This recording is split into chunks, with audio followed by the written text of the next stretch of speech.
Elə belə hər dəfə de ki mən sevirəm. Biriləri soruşsa de ki mən sevirəm.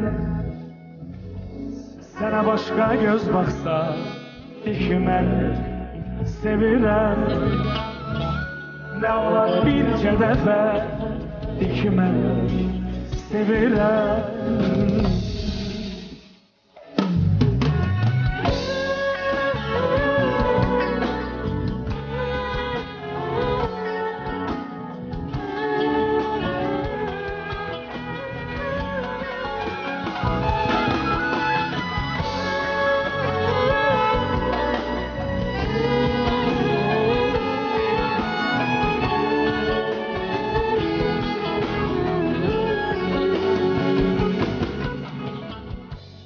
Həzin bir nəğmə kimi oxudum səni mən.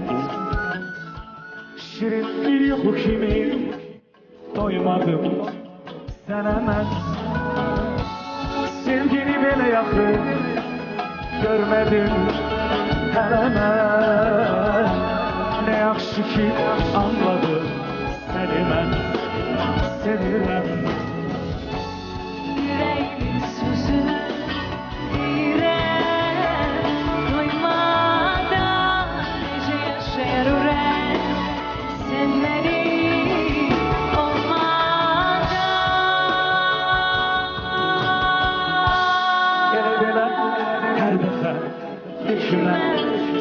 sevirəm.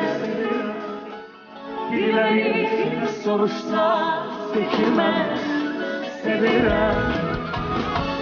Sənə başqa göz baxsa de ki mən sevirəm. Nə olar bircə dəfə de ki mən sevirəm.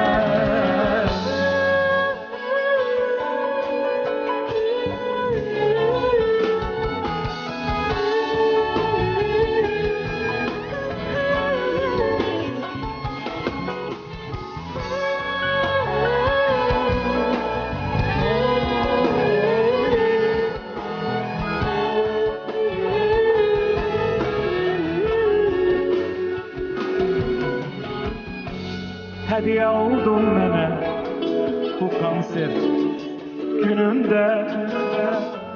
Mən özümü itirdim, bilmədim özümdə. Səninlə yürüşüm silinməz qəlbimdə. Yaşayacaq mənimlə hər dəfə yenidən. İncitmə beni mənə, axı mən sevirəm. Səndən başqa kimsəyə bunu mən bilmirəm. Elə belə hər dəfə de ki mən sevirəm. Biriləri soruşsa de ki mən sevirəm. Sənə başqa göz baxsa de ki mən sevirəm. Nə olar bircə dəfə de ki mən sevirəm. Elə belə hər dəfə De ki mən sevirəm. biriləri soruşsa De ki mən sevirəm. Sənə başqa göz baxsa de ki mən